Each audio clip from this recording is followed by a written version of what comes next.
Hello, everyone, and good evening.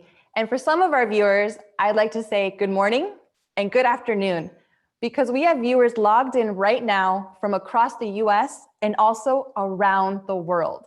We have viewers all the way from South America, from France, the Netherlands, Russia, even into Asia. And I want to thank you so much for supporting and joining us on this World Sickle Cell Day virtual forum, brought to you by the WeLoveU Foundation and TOVA Community Health. And hi, my name is Jessica, and I am a WeLoveU volunteer, and I will be your host tonight. In the very beginning, you guys may have watched a short video highlighting some of WeLoveU's volunteer service activities. And all of these volunteer activities stem from the chairwoman's love and devotion to all mankind. Chairwoman Zhang Gejia established the WeLoveU Foundation all the way from 2001. But even years before that, she was always personally taking care of those around her. And now WeLoveU is proud to say that we can serve our global community through 5 initiatives: through blood drives, environmental protection cleanup campaigns, social welfare, health, and also international aid. And now we get to host this amazing virtual forum with our partner, TOVA Community Health. And there's a few things I want you guys to keep in mind while enjoying tonight's virtual forum. It is going to be very, very interactive. You guys are going to notice questions pop up on your screens, and we want you guys to play along and have fun and try your best to answer all of them. And speaking of questions, if you have questions that you want the moderator and panelists to answer, if you look at the bottom of your screens, you'll see a Q&A button. Do you guys see that down there? Perfect. You're gonna put your questions right in there, and we will try our best to have them answered by the end of tonight's forum. Which leads me to finally introduce to you guys tonight's moderator. And if you're familiar with WeLoveU, you may have seen her around before. She is the founder of TOVA Community Health, and she has even been at WeLoveU's events like the Family Health and Wellness Expo, hosting blood drives together, and she has even flown across the globe to share her global expertise on blood donations at WeLoveU's Global Forum all the way in South Korea. So everyone, please help me welcome a meaningful partner to WeLoveU, who we also get to call our friend, Dr. Nina Anderson. Thank you all for coming today, tonight and this morning, as I welcome you to the June 19, 2020 World Sickle Cell Day. The World Health Organization in 2006 and the United Nations in 2008 recognized sickle cell anemia as a global health priority in order to raise awareness about sickle cell and to support those suffering in order to help them reach their full potential. Today, we celebrate hope. We celebrate new treatments, new disease-modifying therapies, and the emergence of a universal cure that's on the horizon. Today and tonight, you are part of a virtual global community.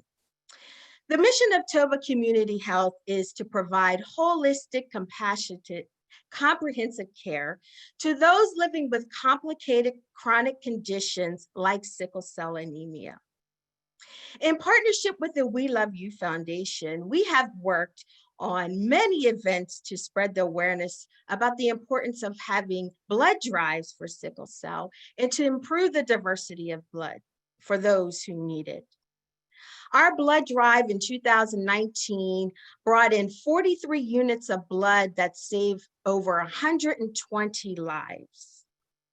The WeLoveU Foundation is determined to improve the lives of the global community, and I am so glad that we are a partner in this effort to make our communities happy and for them to live a healthy life. So today, I want to share with you some of, I believe, the most renowned sickle cell experts in the United States.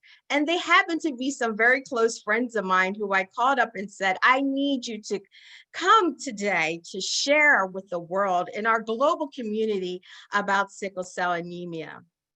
And our first panelist is Dr. Louis Su. Dr. Sue is the director of the Sickle Cell Center and the professor of pediatrics at the University of Illinois at Chicago, as well as he's the vice chief medical officer of the Sickle Cell Disease Association. And Dr. Sue sent me his bio that is just so impressive, but I thought today I wanted to share with you some of his renowned work that he's done in this area so that you can feel his passion and is dedicated to serving the sickle cell community. Dr. Sue is a pediatric hematologist with a career devoted to sickle cell disease, both clinical and translational research. His research in sickle cell includes community health workers, implementation science, health education, stroke risk, pain management, and vasculopathy in mouse models. And I am proud to say in the 90s that Dr. Sue worked with genetically modified mice with sickle cell, looking for how acute chest exemplifies itself in the body and how we can better treat acute chest.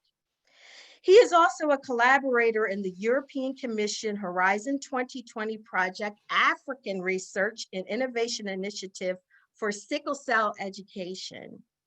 And his international work includes a global experience in Nigeria and 3 sites, plus Brazil. So audience, I just want you to welcome our first expert panelist, Dr. Louis Sue today. Hello. Our next renowned sickle cell expert is a different twist that I wanted to share with you because as adults are living longer with sickle cell, they also experience chronic pain and other mental health disorders such as depression from living with a chronic condition that affects so many organ systems. And today I have Dr. Patrick Carroll, who is a psychiatrist and associate professor in psychiatry at Johns Hopkins University. And in the fashion of Dr. Carroll, he sends a 1 little page expert, but I can tell you his bio and his work is much more impressive than what he sends in. He is recognized as an expert in multidisciplinary management of complex and high utilizing patients with sickle cell. He combines his interest in chronic pain, opioid pharmacology, and care of complex patients. He has been published in numerous peer-reviewed papers on sickle cell pain and treatment utilization, and in his earlier work in behavioral pharmacology and addiction treatment. He has been consulted regionally and internationally regarding the management of chronic pain, psychiatric illness, and treatment utilization of sickle cell. His international collaborations include working with healthcare providers in Saudi Arabia with their sickle cell centers of excellence. TOVA Community Health is also an affiliated partner with Johns Hopkins University for Project ECHO, where we are able to Skype with sickle cell experts to provide high quality care to those living with sickle cell in Delaware. So I want you to all give a loving welcome to Dr. Carroll. Next, but not least, I have a sickle cell warrior and advocate named Mr. Derek Morgan, who has lived his years beyond with grace and dignity, despite living with chronic pain, having over 6 surgeries to replace hip joints and shoulder joints. Mr. Morgan was born in Jamaica and spent a lot of his years going back and forth to the sickle cell centers there. And I thought that this would be phenomenal for him to share his experience. Even despite having sickle cell, he is an entrepreneur, he's a businessman, and he owns several barbershops in the state of Delaware and other businesses. I thought that this is someone that you guys have to get to know and learn more about, as he has been able to age with dignity and gracefully and with a chronic condition like sickle cell. So again, I welcome you all, and I think this is going to be a phenomenal and empowering forum. So let's get started.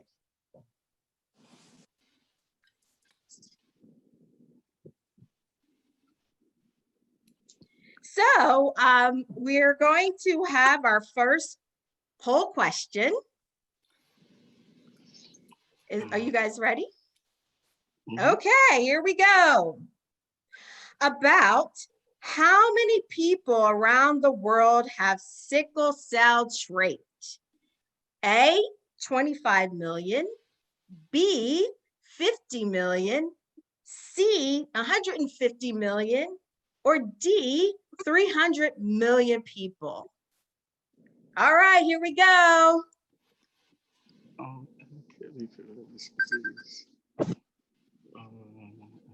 Dun, dun, dun, dun, dun, dun, dun, dun, dun. Dun, dun, dun, dun, dun. All right, is everyone put in their responses? Wow, we have a mixed response here. The answer is D. 300 million people we estimate have sickle cell trait globally. Great. All right. We also have another poll for you before we get started. All right. How is sickle cell anemia inherited? A, recessive trait from mothers. B, recessive trait from fathers. C, recessive traits from both father and mother. Or D, recessive traits that skip a generation. All right, here we go.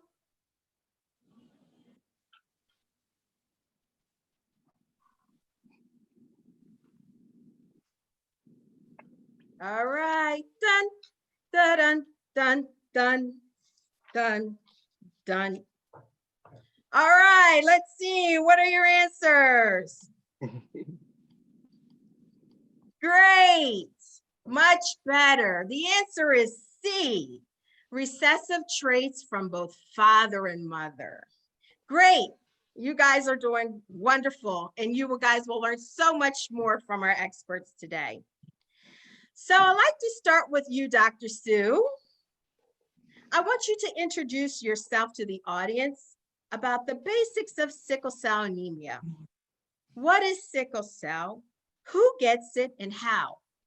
Can you catch sickle cell? All right. Thank you, Dr. Dina.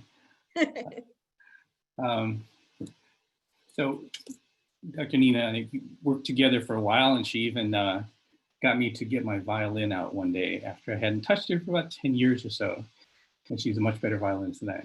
So thank you very much for the invitation here.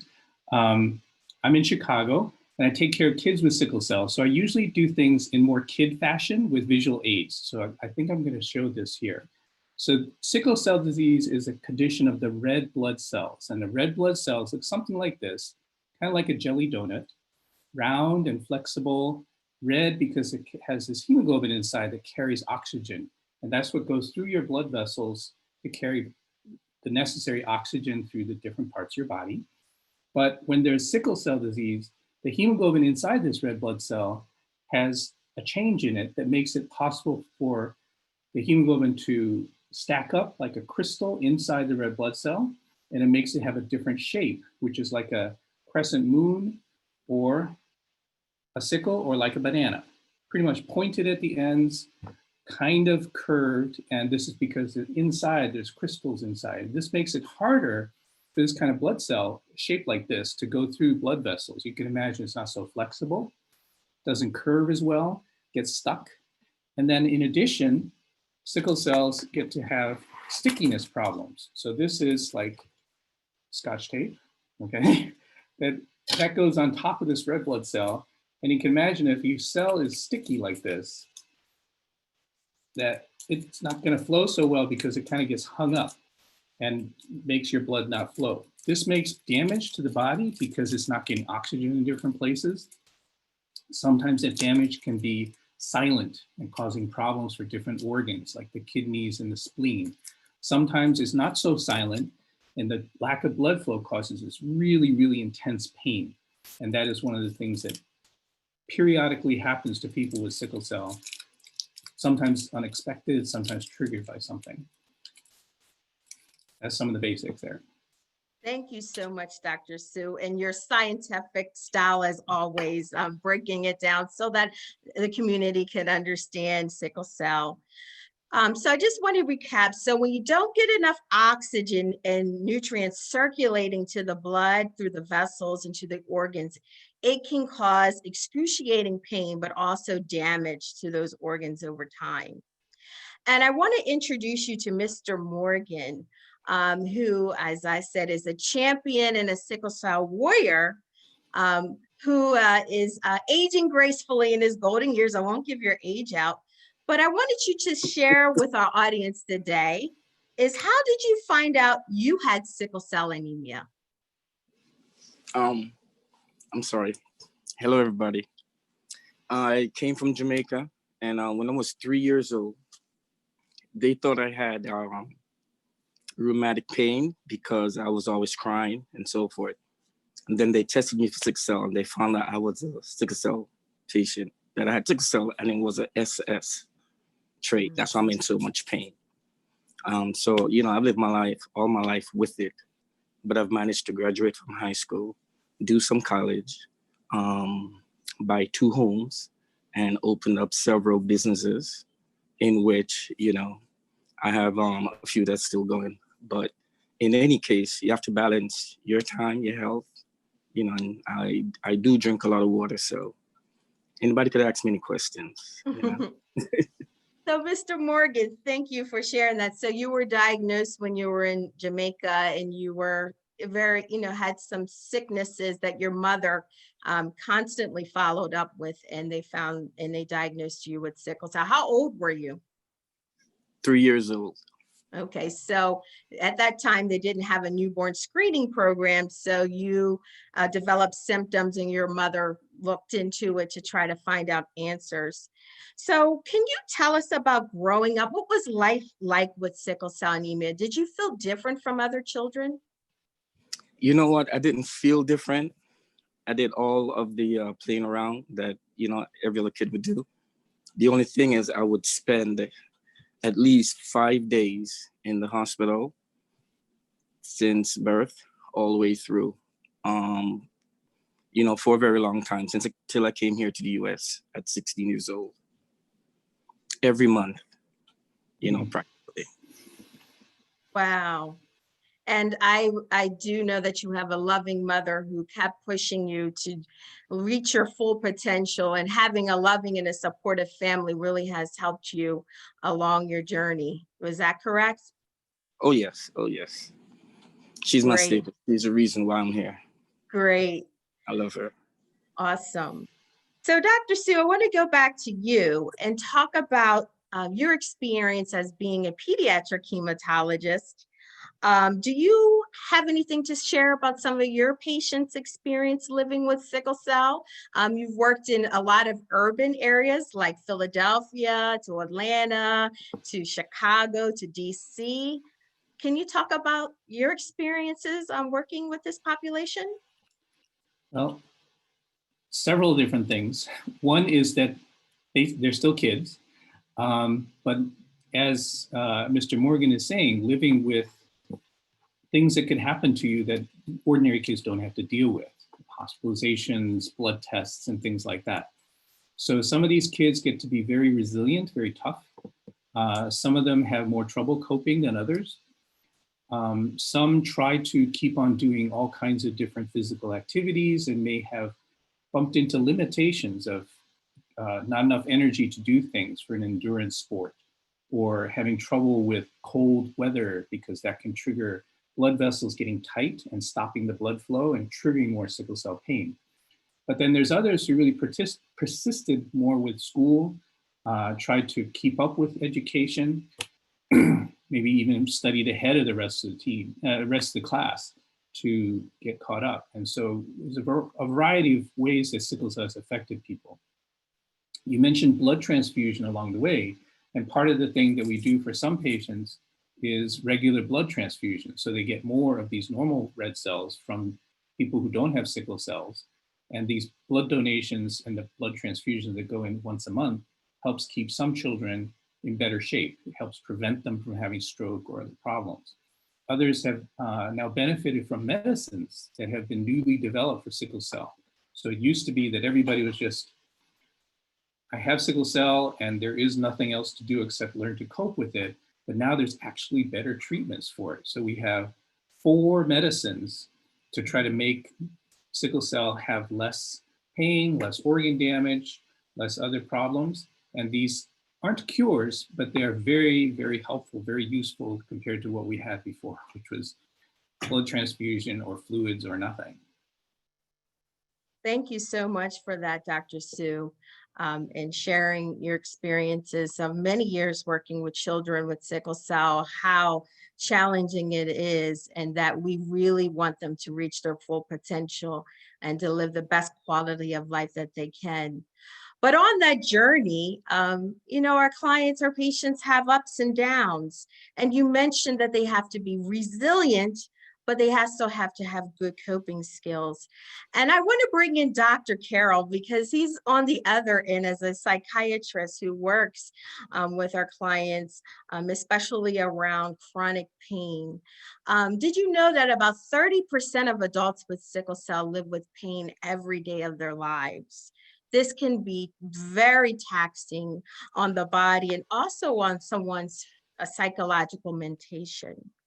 But Dr. Carroll, you have been very innovative in just really changing the paradigm and how we treat acute versus chronic pain. So I wanted to ask you, what is the difference between acute sickle cell pain and chronic pain? Because we should treat them differently. Is that correct? Probably, yeah. The trivial answer to the difference is that acute pain comes on quickly and then theoretically at least leaves more quickly. Though people who've been through sickle cell crises might not say there's anything quick about it.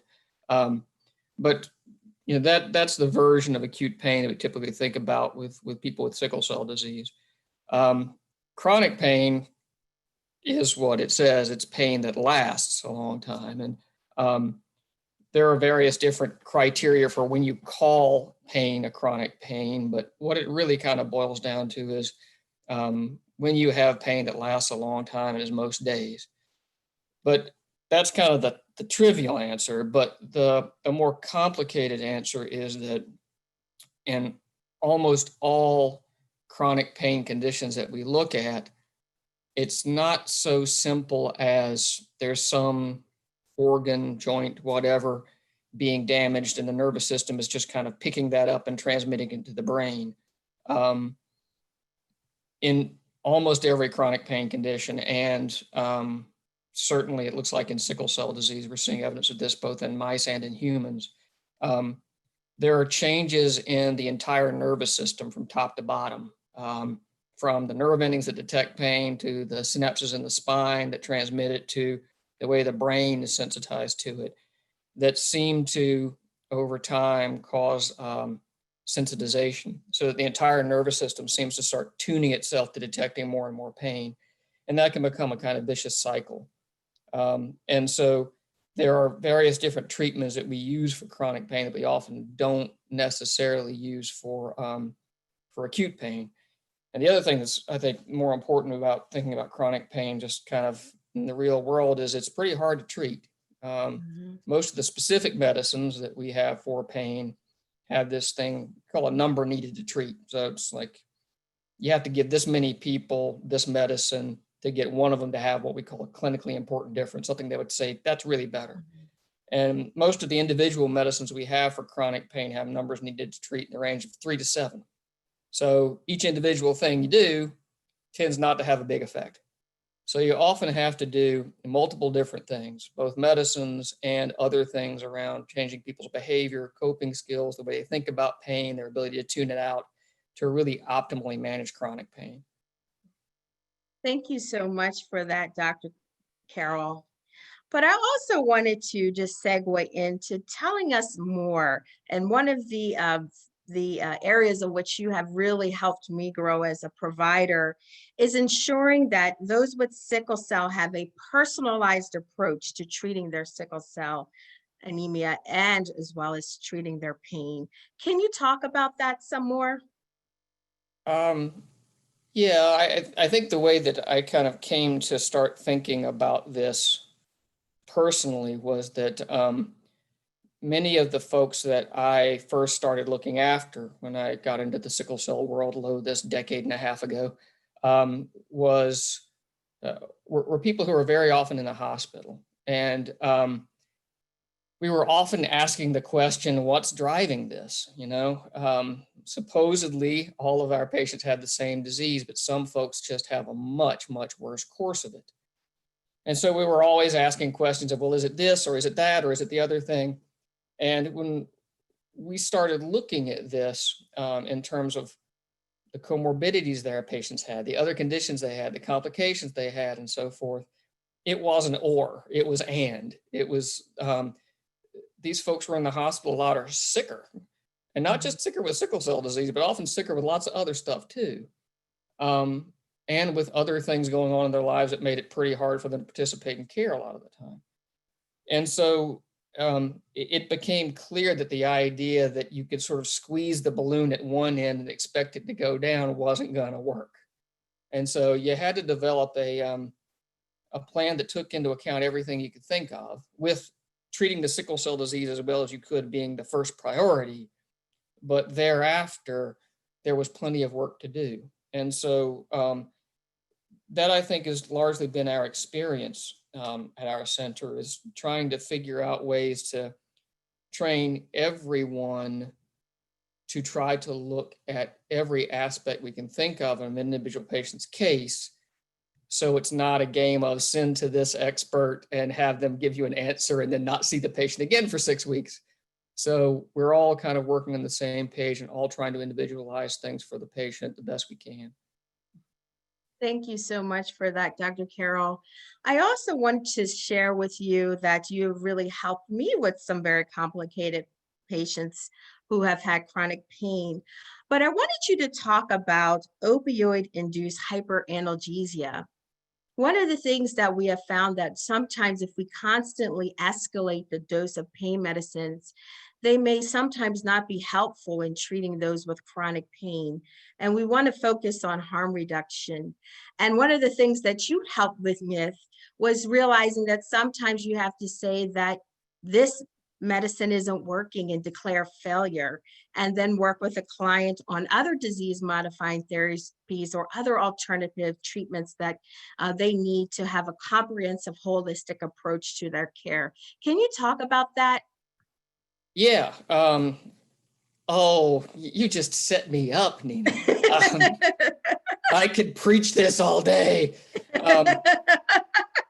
Yeah, so I was talking a minute ago about how, the failure rate for a lot of our medicines, and it's a really ugly and uncomfortable fact that even though we tend to think of opioids as our best and most potent medicines for pain, they do seem to act that way for acute pain, but they're very complex.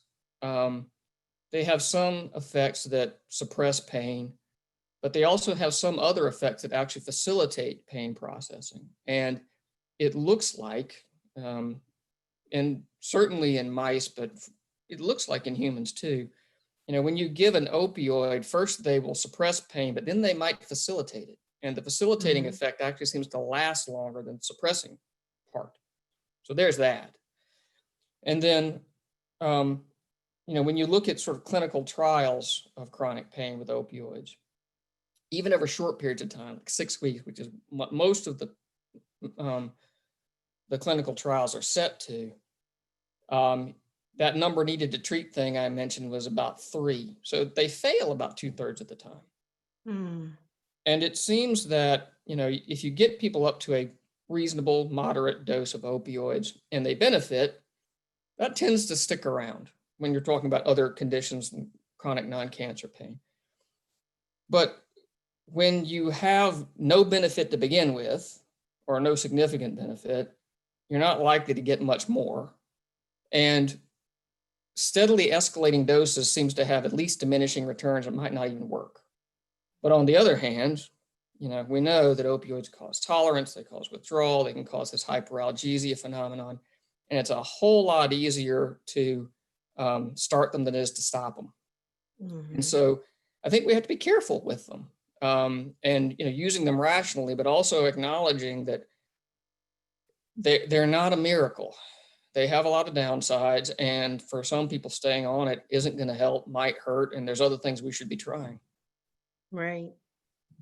Thank you so much for that, Dr. Carroll, because I think that has been helpful as far as the care that I provided to adults, and really trying all of our options, disease-modifying therapies, alternative treatment options to treat chronic pain, and really make sure that they have good coping skills and they stay resilient and healthy. But I wanted to go back to Mr. Morgan, who is our sickle cell advocate. And one of the things that we also have to remind ourselves is that when you're in an acute crisis, though, we want to make sure that they get an adequate dose of pain medicine to alleviate the pain acutely. And then sometimes also ensuring that they're treated with respect and dignity in the ER, but also have an outpatient care team to manage their sickle cell and their chronic pain. Mr. Morgan, can you speak about your experience being treated in the ER versus having an outpatient team treat you? Well, I just want to say it's not all ERs, and there's good and the bad in different hospitals.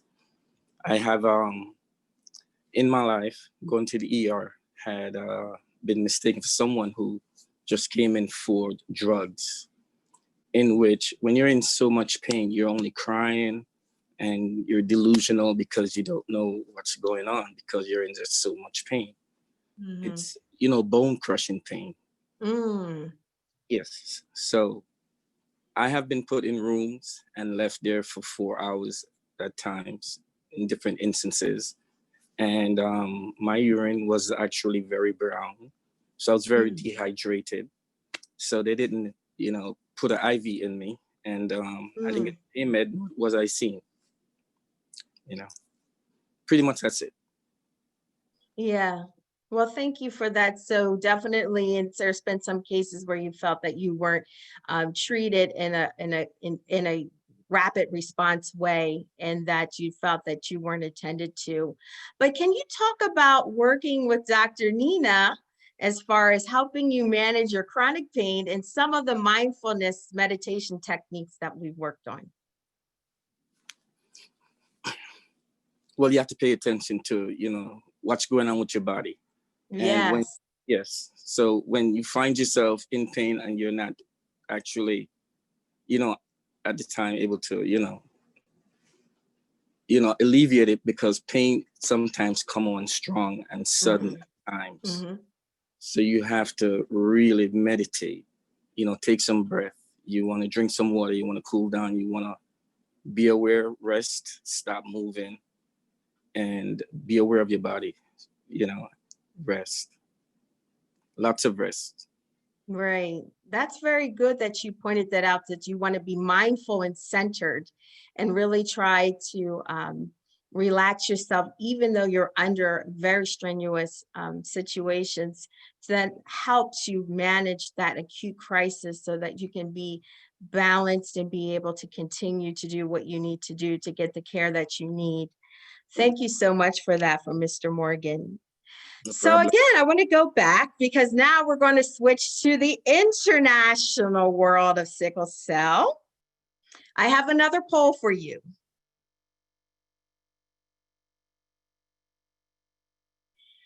Which country has the most cases of sickle cell disease in the world? A, Nigeria, B, India, or C, the Democratic Republic of Congo? This one is tricky. I'm Excited to hear what you have to say.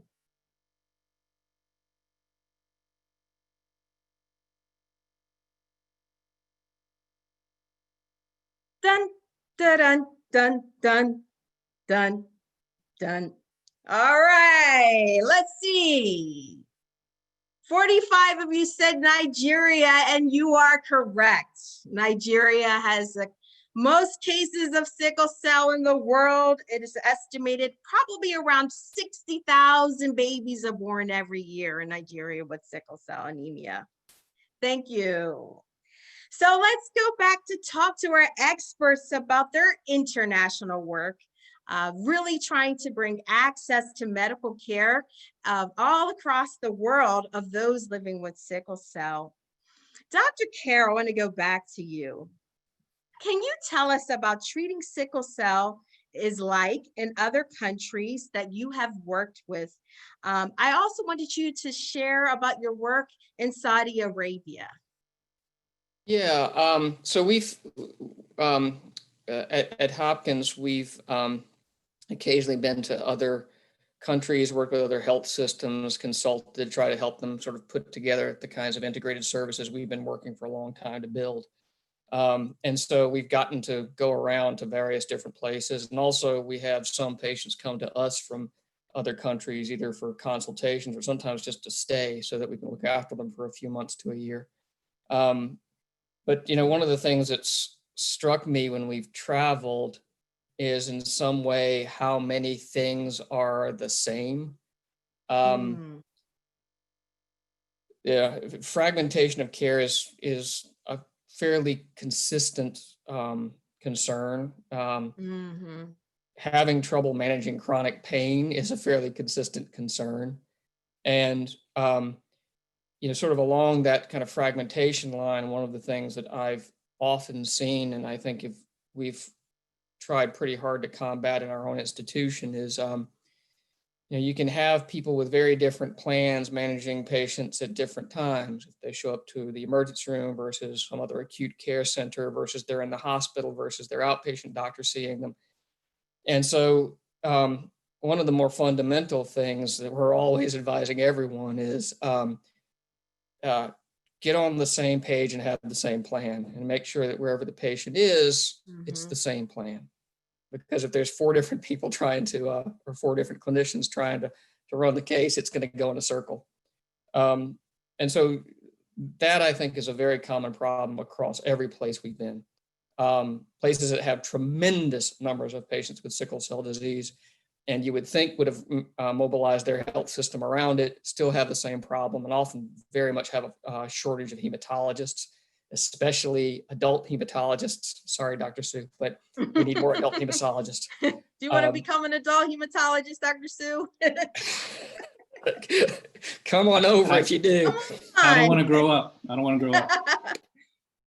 So there's one thing, but you know, there's also a lot of really, really dedicated people across the world who take this on as very much their task to make life better for people with sickle cell disease, and that always warms my heart. But you know, to a point made earlier, there's also a lot of stigma, and I recall one utterly heartbreaking time where you know, we spoke to an emergency room physician in another country who was talking to us a lot about how complaining, I think is the right word, about how patients with sickle cell disease would writhe in bed and make too much noise. And the implication was they were amplifying it.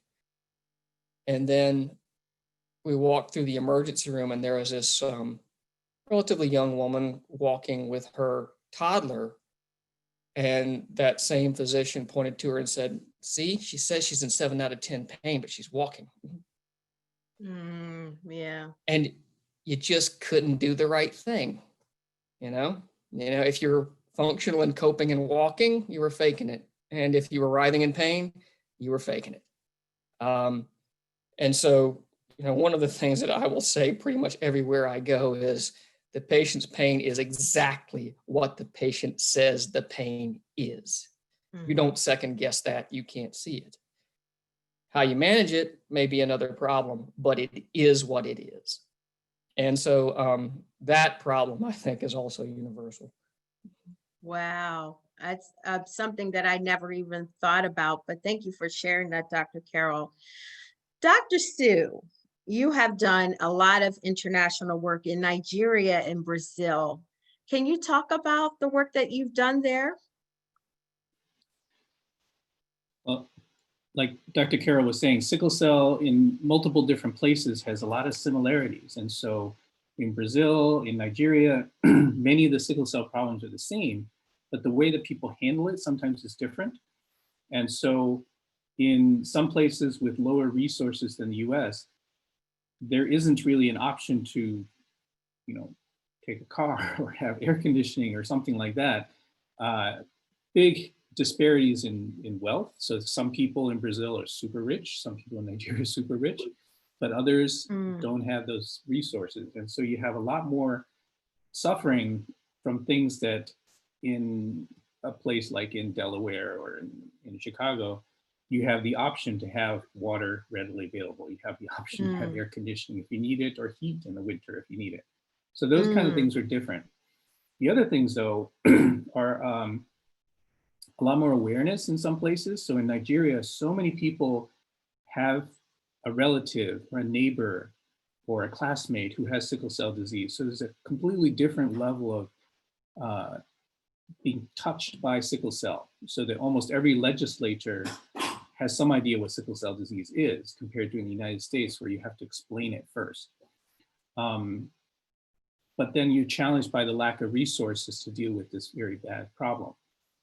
What is starting to happen though is kind of cool, trying to take a leapfrog approach to jump over lack of resources using different technologies. So sometimes it's using point of care tests instead of having send everything to a centralized lab, and you have to figure out how to ship it, how to store it. You may not have roads, you may not have trucks.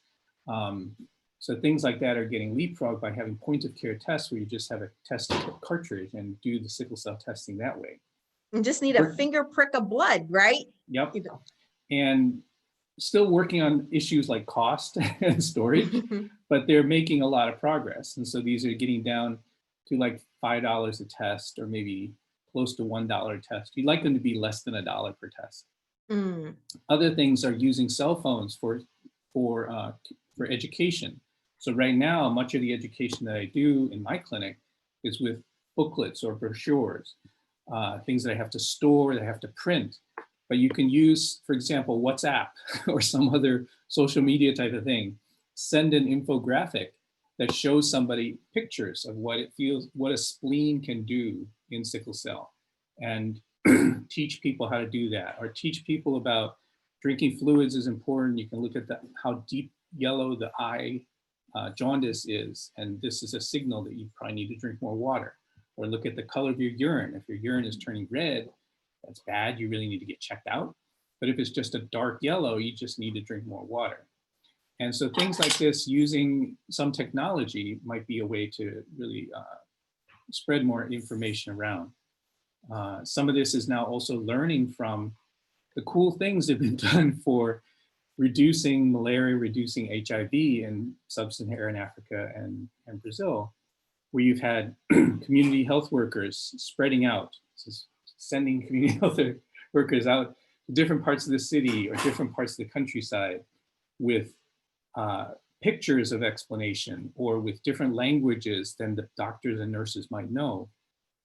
And so these people have been used to doing this, and now you can bring them a message with sickle cell information to the harder to reach places.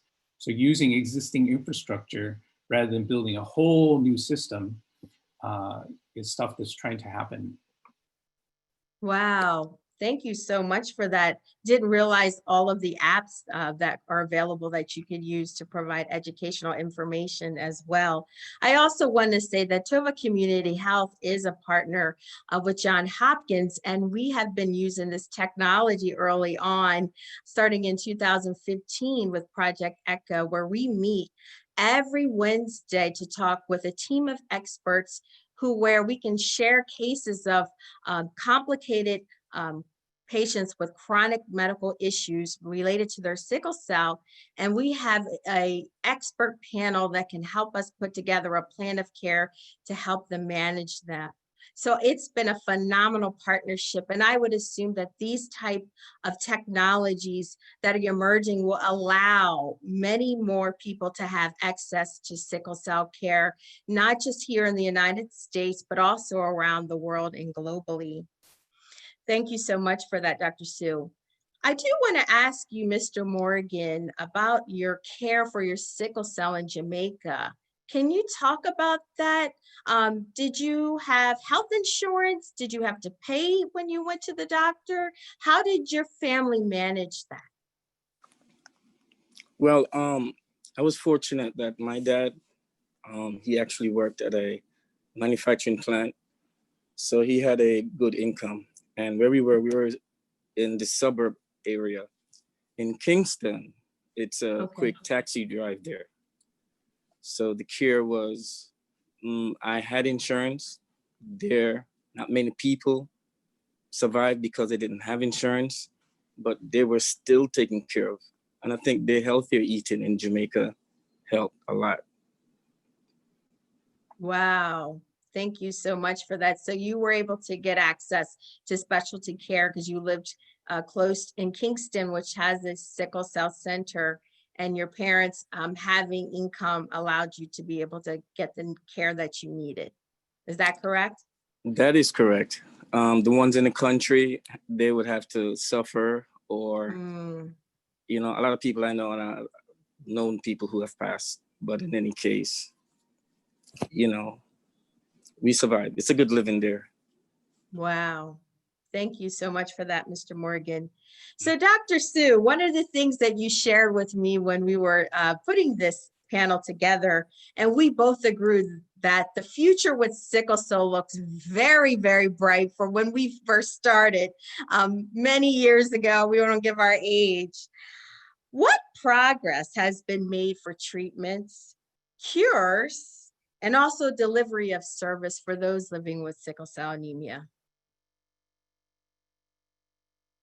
So like Dr. Carroll said, you can get me talking forever for this. But, so part is the idea that there's 4 medicines now, where we used to really have either none or just one. And so having these new medicines as options makes a lot more promise for having combinations of treatment or different phases of treatment to get people through different stages of life, or different, maybe some have side effects with one, or have organ problems that make them not able to tolerate things because their kidneys won't take it. So having more medicines available is really, really promising. Another is, I mentioned that the sickle cell is a genetic condition. And so the genes of the blood forming cells in the bone marrow, inside your bones, inside long bones like this, or in the legs, that's where the sickle red blood cells are formed. And as long as you have your own genes or your own bone marrow, you will keep on making red blood cells that can sickle, even if you get transfusions or even if you get medicines. But if you get the bone marrow from somebody else who doesn't have those genes in their bone marrow, they could have normal genes or could have sickle trait genes, then you don't have sickle cell red blood cells being produced anymore. So a bone marrow transplant can cure sickle cell disease. And this has been done for over 1,700 children with sickle cell from a matched brother or sister who the surface of their red blood cells looks the same, of their cells in general look the same because they inherited it that way from their parents. So that's no longer experimental and has been very successful. And now bone marrow transplants being spread to having adults be able to get it from their sibling or from other kinds of donors, like somebody who is only a half match instead of a complete match of the surface of the cells. Those take more adjustment of the immune system to be able to accept those cells and have them get along between the host and the donor. There's also matched unrelated donor transplants where you have somebody from a registry and you type in what kind of cell surface markers have been found in a lab test, and bingo, you get some match. So I have 2 patients in Chicago who've had that kind of search done. One has a match in Alabama, one has a match in Germany. They haven't taken Wow. advantage of these donors yet, but just knowing that there is a match does open doors. And that for global possible things. partnership. Yep. And so there was a question in there somewhere about whether people who don't have sickle cell disease or sickle trait can support those who do. One thing you can do is be a blood donor. So donating blood is good. But another is you can sign up for a bone marrow registry. So you could be in that pool that somebody may need a bone marrow transplant and you could possibly be a lifesaver for that. And then the coolest thing right now is gene therapy. So sickle cell is, as I said, a genetic condition. And if you want to do a bone marrow transplant, you have to go find a donor.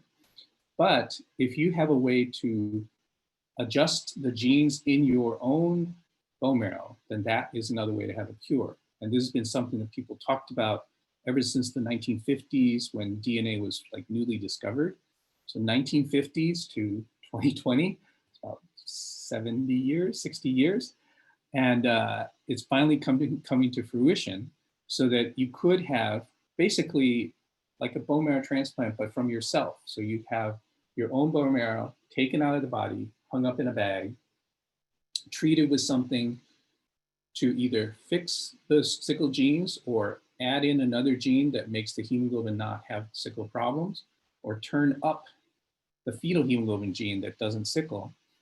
And then those cells now in this bag still look like yours on the outside, but inside they don't have the same genes anymore and they won't make sickled cells.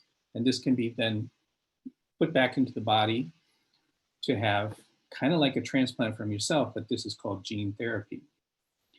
This has been done probably for about 40, maybe 50 people across the world so far. It's still very experimental with 5 or more different processes, and some are different companies working on that.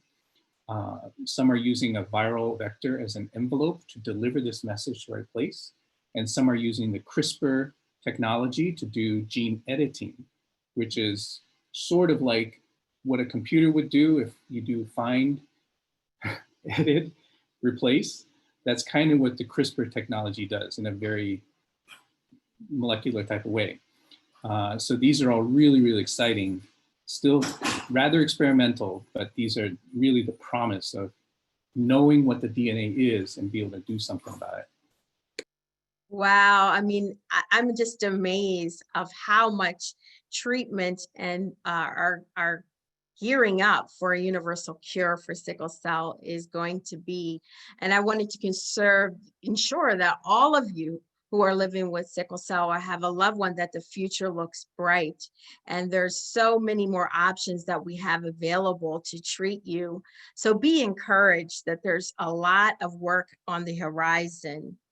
But even with that, there's still some misconceptions or myths about sickle cell that we always have to clarify or re-educate our families, our colleagues, our family and friends. So Dr. Carroll, we talked a lot about stigma and how you have to constantly remind healthcare providers and others that those with sickle cell are experiencing pain, and that it is real and that it is crushing pain. Can you talk about some of the misconceptions that you have had to work on with your colleagues and others that you think that is important for our global community to know about here in the United States? Oh boy. Yeah, a few. Just one. Yeah. Well, one thing before I mention that, Dr. Hsu went in a lot about what we have on the horizon, but one of the things about the new treatments that really made me happy is that hydroxyurea, which is what we had for a very long time, was mainly tested in people with SS disease. And we didn't have a whole lot in terms of medicines to offer people with SC and S beta and so on, and all the other genotypes. And some of the newer medicines we've got now actually have been tested in all genotypes. So that makes me very happy, and we got that right now. So that put a smile on my face. I'll smile when CRISPR comes through too, but I'm glad we got that. Yes. So as to the misconceptions, my heavens, there's a load. But I think the root of it is that, you know, we have a condition where people just have absolutely god awful pain, and you can't see pain. It's entirely subjective. And so we have this problem that, you have folks who are often trying to do the best they can to treat a thing you can't see, often with medicines that themselves cause a thing that you can't see, which is addiction. And so just the cognitive dissonance of trying to know when to do the right thing and what the right thing is very difficult. And so I think there is this tremendous misconception that addiction is common in people with sickle cell disease and people fake pain and all manner of things of that sort. But underneath that, there is a difficult reality that people are struggling with. And I think there are ways out of that. And one way out of that is to ditch the whole idea of real pain. Because as soon as you start talking about real pain, then that implies there's something other than real pain that you can somehow figure out. And so usually when people start talking about, well, I think this patient has real pain, and that means they think some other people don't, I try to bring it back to there's just pain. There's what the patient says it is, and that's that. And now we have to figure out how to manage it. And switching over from this idea of trying to suss out what's real pain and what's not real pain and reading people's minds and so on, I think can lead to some solutions to that stigma. And in there is this idea that, we were talking about before, was that, maybe the medicine's not working. It might not be the patient's faking or anything of that sort. It might be we have a bad plan and we need to fix the plan rather than trying to see the unseeable. Wow. Thank you so much for that, Dr. Carroll. And I want to go back to you, Dr. Sue, because you work a lot with the little children, the children with sickle cell. But one of the things I want to share with you, that you're such an advocate for kids going to camp and developing other relationships with others that have sickle cell, and how empowering that is. And twisting my arm to also go to camp many times to help out as well. But people with sickle cell anemia and children may have to do things in a different way than other children do. And in summer camp, they want to participate in normal activities, connect, and make relationships with others in their sickle cell community. Tell me why, after so many years, you still champion your kids and your patients going to summer camp, what that does for them. So summer camp is a kind of a special environment where you get to do some things you may not usually do. And you're also with peers in a different way than you would be in regular school. It's not as structured. You try different things. You get a little bit more dirty. Maybe you're holding a fishing rod and a worm. Get to explore a little bit. And then often you're meeting kids who you don't ordinarily play with. So you're having to form new relationships and friendships. Mm-hmm. At the same time, summer camp can be have very challenging and exhausting activities. Kids having to walk around all day, and it's summertime and it's hot. And like, there's one summer camp I went to in Northern Virginia where it was actually 104 degrees average temperature, 104 Fahrenheit over the course of a week, average, which meant that some days were 106 and other days were only 103. So this would be tough for any kid, and for somebody who has a health condition is even more so. So what has been developed is basically a package of accommodations and special services for some kids to have at a camp that's really devoted for kids with sickle cell or similar conditions, where things are kind of built into the program, that you have more rest breaks, you have water stations every like 150 feet. There's another water cooler, and you're supposed to fill up your water bottle and drink more water there. That the temperature regulation is more careful, so that, for example, people found that if you had a kid with sickle cell swimming in a nice, beautiful mountain pool, up in the California hills or California mountains. The water is like 50 degrees. It looks beautiful, but it's so cold that everybody gets teeth chattering and stuff like that. And the kids with sickle cell would develop pain afterwards because their blood vessels constricted and everything else. And so you'd have kids going up to camp, happy, going to swim, coming back from camp, going to the hospital. It was terrible. But what's been developed is accommodations. So having summer camps that have pool that is actually heated. Or wait until the pool has been warmed up by the sun in the early afternoon before you go swimming, as opposed to go swimming 8 o'clock in the morning, has made a big difference in being able to do that. So the kids also learn to cope and to figure out, well, I can swim, I can actually learn to swim, but I should be wise about it and choose the times that it can be done something. The other cool thing about these camps is that the kids are learning from each other. So it's one thing for me with a white coat and a badge and a degree after my name to be telling this kid, this is the things you should do to cope better. But it's a completely different other thing for this kid to hear it from their peer. Or even better would be to hear it from a counselor who also has sickle cell and is just a little bit older, definitely more cool than the doctors, and to be able to hear it from them.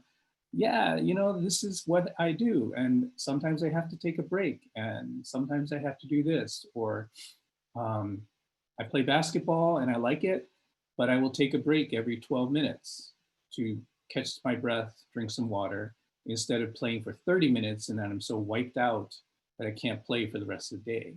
And to hear that from a counselor or from a peer is so, so different, but can make a big difference in how this kid is coping. Wow, thank you so much for that, Dr. Sue. So peer-to-peer relationships is very important as well for their overall health and wellness. And camp gives them that opportunity to be kids and just have fun with accommodations.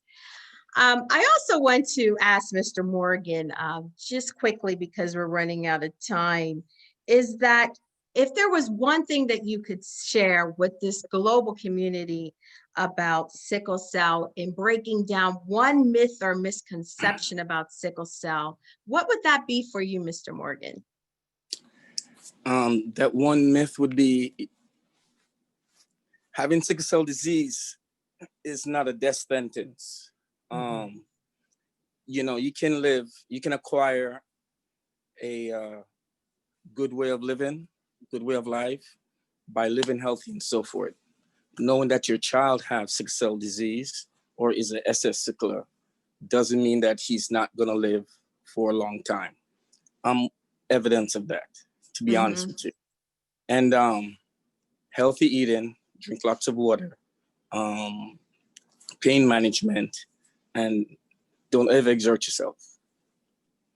Thank you so much for that. This is coming from a true champion and someone who has lived 5 decades plus with sickle cell. So I want to say thank you, Mr. Morgan, and many, many more years to come. Thank you. Thank you. Thank you. So I thank you so much, all of my panelists, for taking their time out to share what's going on in the global community about sickle cell on World Sickle Cell Day.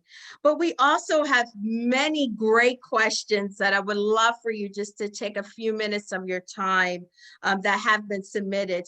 We have many, many questions that we may not be able to get to, but I can assure you that we will try our best to answer them after this forum is done. But I have a couple questions, and the first one is to you, Dr. Sue.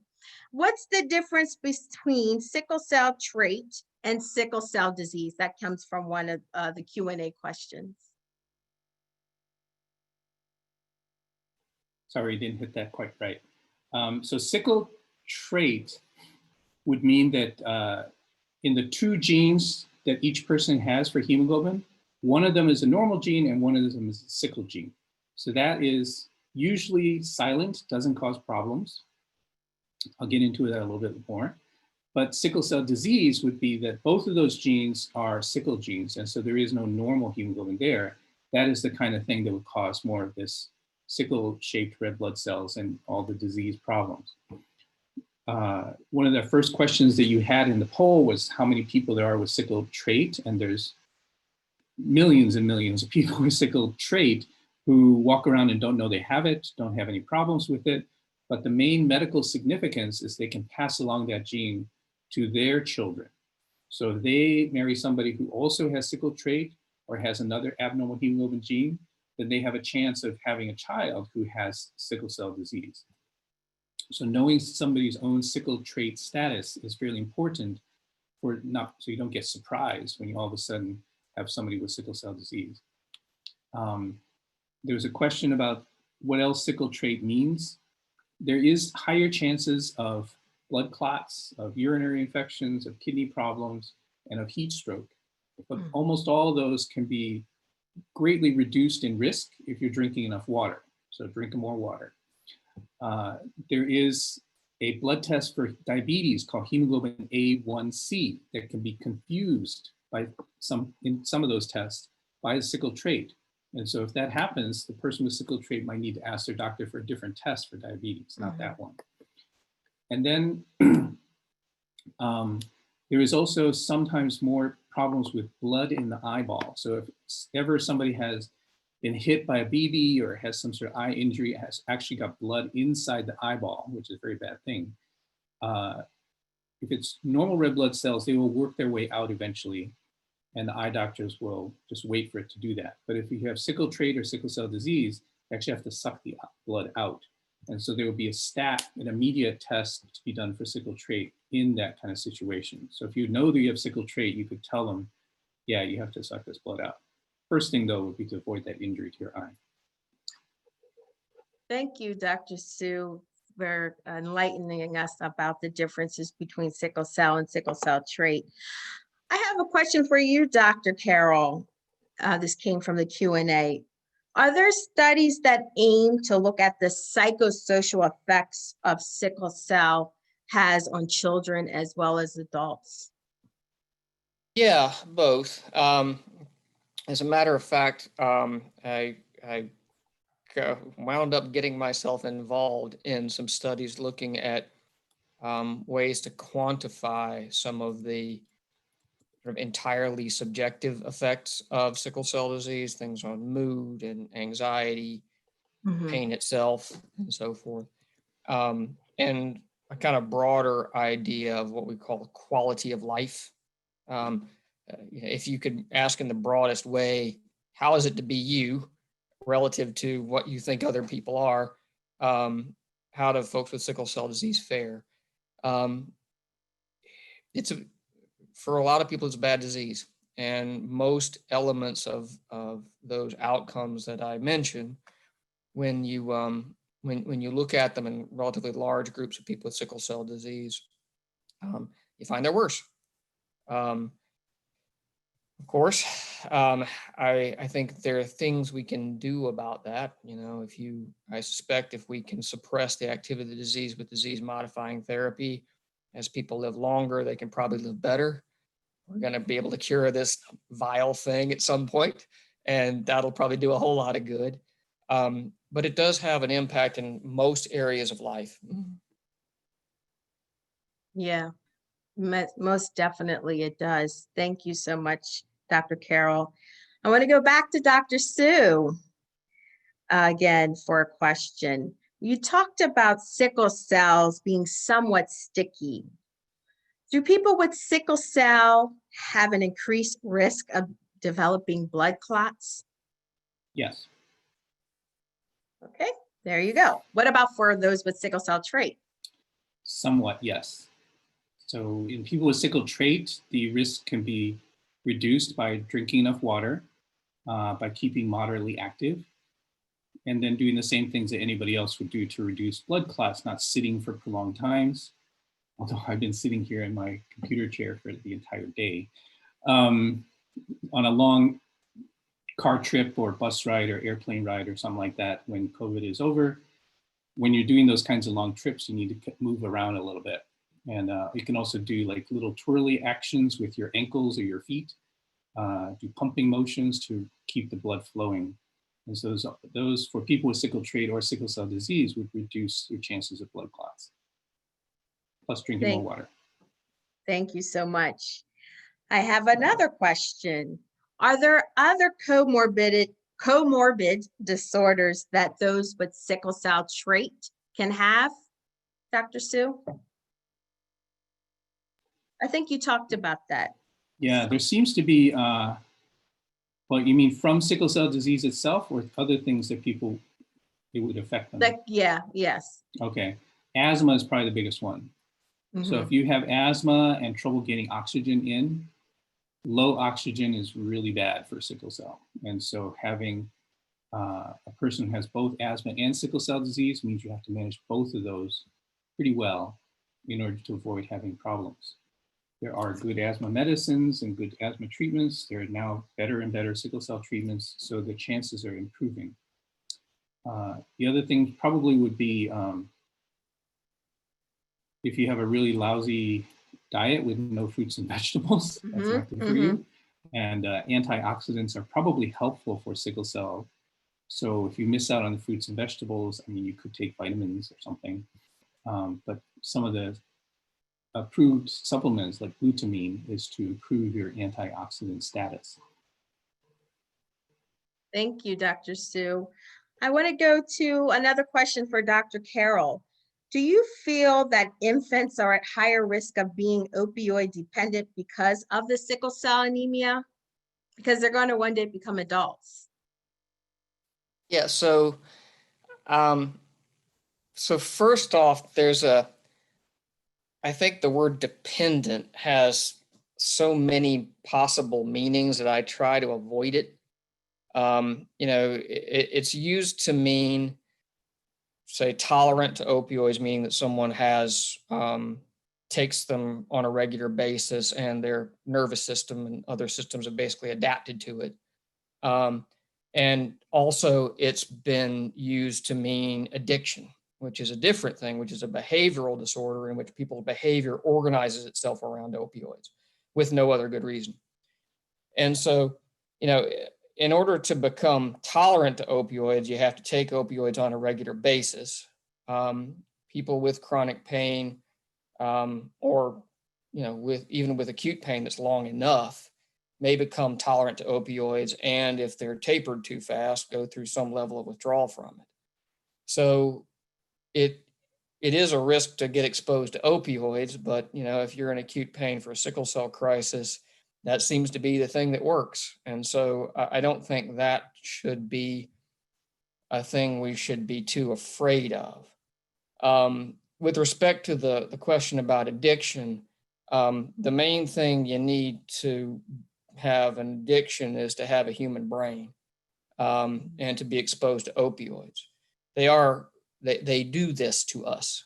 It's one of their effects, and it's not just us, it's every mammal and some reptiles.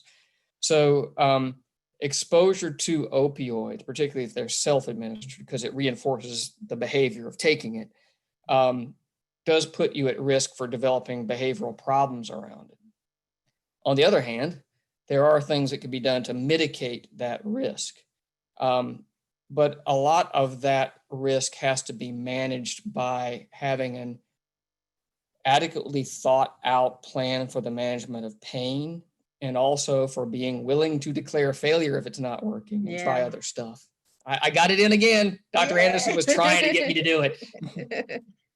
Yes, and that's so true, and something that I think there will be a paradigm shift coming, especially in how we manage acute and chronic pain and best practices that will become of that. But for the sake of time, I do have one more question for both of you as we are in this COVID-19 pandemic. I'll start with you, Dr. Sue, and I'll also ask you, Dr. Carroll, the same, because you come from different perspectives. Does COVID-19 affect people with sickle cell anemia and trait differently? There's not enough cases right now to tell for sure. People with sickle cell have been considered vulnerable, extra vulnerable. And so most of the people with sickle cell that I've been hearing about from around the country and around the world have done an excellent job of staying indoors and not getting exposed. Social distancing, right? Very, very good social distancing. Some of my kids have not been outside for like 2.5 months.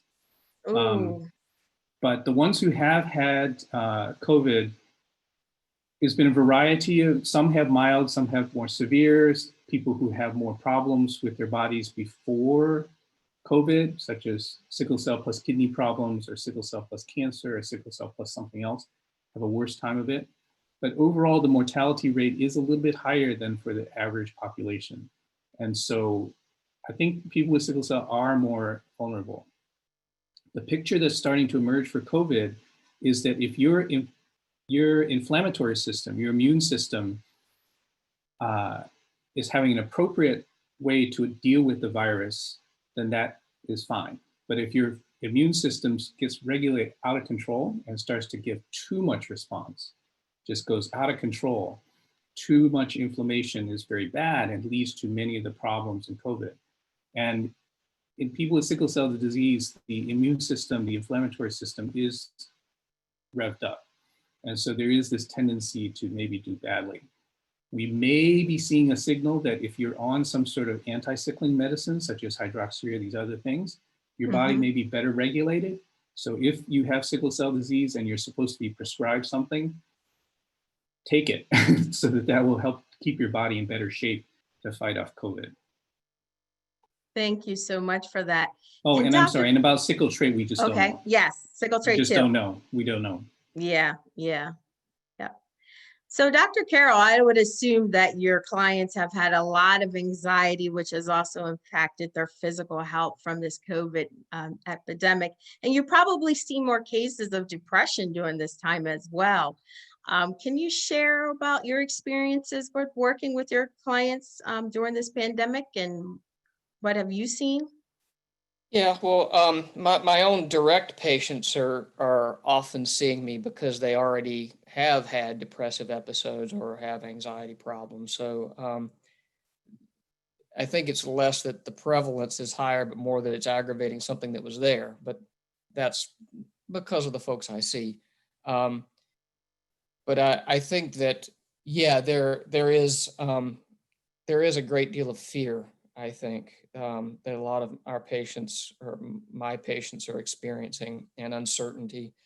And in addition to simply having the sickle cell disease, quote unquote, simply, the rain's falling on everybody, but on our patients, for a lot of reasons, it often falls harder on them.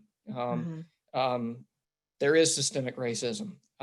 There is poverty that hits our patients more. And so our folks are often the ones who don't have jobs or who are essential workers. They have to choose between their health and the rent. And so there are a lot of particular stresses that are just piled in on a lot of my folks. And then in amongst that is people may often be kind of stuck together with family or other people who aren't family for long periods of time, and that can add all kinds of stresses. So there are a lot of crosswinds that are making things tough. Thank you so much. And last, we'll end with our warrior, Mr. Morgan. What kind of tips can you share with the community of how you've been able to have to physically distance? We've had a lot of telemedicine visits, but still stay connected with your family, your friends, and your loved ones.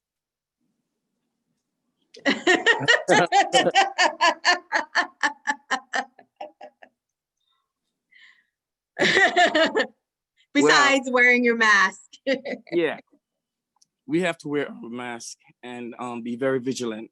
I actually have a lot of gel everywhere at the doors and so forth. Sanitizer. I have even a bottle of alcohol spray bottle that I do the handles because I know COVID-19 is killed. The virus is killed by alcohol in about 5 seconds, just the area, just on surface.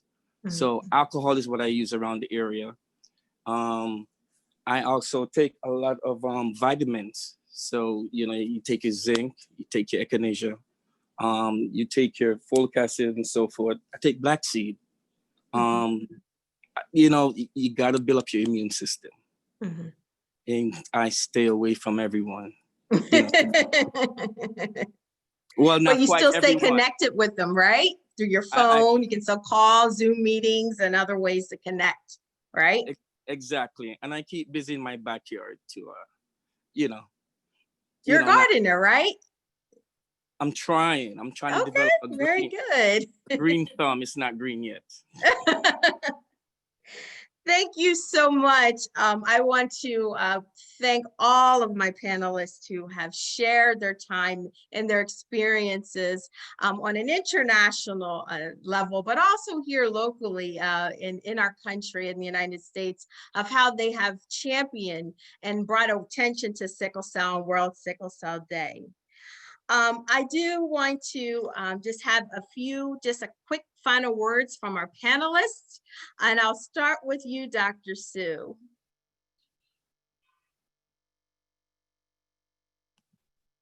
Appreciate everybody's attention. I think that supporting sickle cell with blood transfusion, blood donations, with bone marrow registry, but also thinking about all the health disparities. I mean, sickle cell is one condition where health disparities due to minority status, due to poverty, discrimination of all different kinds, because it disproportionately affects people from minority groups.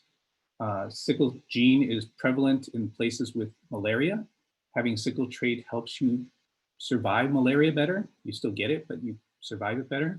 But it also means that people of color are the ones who have more sickle cell. And so this comes with the whole territory. And so there's social justice baked into all the different fields of sickle cell treatment and problems and need for support. Thank you so much. And Dr. Carroll. Oh, I can't say anything 20 words or less. Yes, 20 words or less. I think if I had to put in a plug for anything, in addition to donating blood, because I just had a conversation with one of my patients today who had to switch from exchange transfusions to simple transfusions, and she's worried to death. So please give her some blood. Yes. So be a blood donor if you're able and you're healthy enough to donate blood. In addition to that, I think, wherever you're at, if you can advocate for developing systems specifically to look after folks with sickle cell disease and raising awareness to the complexities of it, that it needs special attention. And if it doesn't get special attention, bad things happen to people, but bad things happen to health systems and countries. And so wherever you are, if you have the ability, advocate as far as you can to get interdisciplinary care centers where you are. Thank you so much. And lastly, to Mr. Morgan, do you have a few words to share? Yes, I just want to, emphasize on the fact that, sickle cell disease is not a death sentence. So in that case, go ahead, pursue your education, pursue what you want to do, but be mindful of what you can handle yourself personally with sickle cell disease, sickle cell trait, and so forth. So I have, bought 2 houses and I've raised my family. I have kids that are out the door and an empty nester, really. And so what happened? And your grandfather, right? Yes, definitely. And and eat well, but pursue your dreams. Spread the word about sickle cell awareness, and as a couple, get tested. It's a simple finger stick at the doctor's, any doctor's appointment you may have to test for sickle cell trait, so that you're not so you won't want to spread the SS disease and produce someone like me who has so much pain. But I'm also proof that sickle cell disease is not a death sentence. Okay, live your life, your best life. Thank you. Thank you so much. I want to thank all of my panelists again for coming on this World Sickle Cell Day Forum on June 19th. We have went over, but it was just so empowering that I appreciate all of you stayed on. But I just want to end, Mr. Lee, who is the president of the WeLoveU Foundation, asked me to play a little bit of a violin piece for you. It's not very long. I just want to share my love for music, and that music is also a form of healing and bringing communities together. So I just have a quick violin concerto that I'm going to play. Violin Concerto number 3. And Dr. Sue, get your violin out because we're touring on Carnegie Hall. Here we go. So this is just a quick decise violin concerto, 3rd movement, and it's just a portion of it, okay? I hope you enjoy.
Thank you all for coming today. Mr. Lee has some last minute words, and we thank you, the WeLoveU Foundation, for putting this on, and it's been a phenomenal partnership. The future looks bright with sickle cell. Let's get going.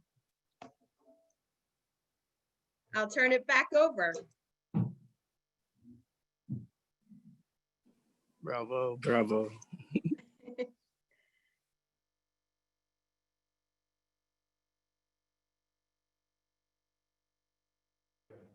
Mr. Lee.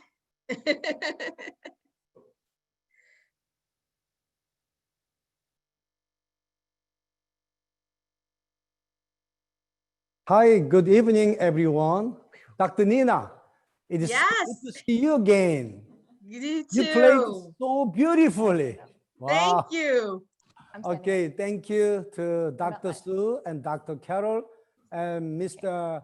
Morgan for being panelists for our forum. Thank you for sharing your knowledge and experiences with us. Oh, no, Before I met Dr. Nina, I didn't know that June 19th was World Sickle Cell Day. WeLoveU Chairman Jangil-ja compared the world to a global village. Today, you have helped us all understand a little more about our global family. When we understand each other, we can be filled with compassion and empathy for others and come to love them as well. And sharing love is the mission of the International WeLove Foundation. The discussion also inspired hope. Dr. Nina, Dr. Sue, Dr. Carroll, and Mr. Morgan represent the advancements that have been made in treating sickle cell disease and a future where there will be a cure. I believe the participants of this virtual forum are giving all of you a round of applause. Before concluding, I'd like to again thank Dr. Nina Anderson and TOVA Community Health for partnering with WeLoveU to host this forum. Just a moment. Ta-da! You see?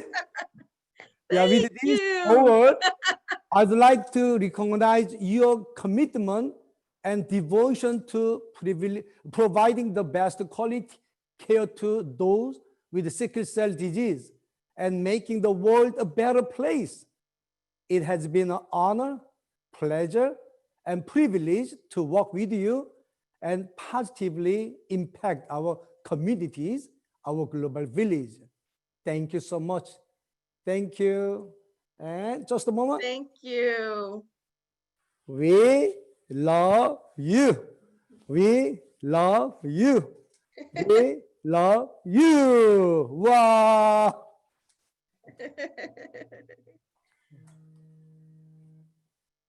Thank you.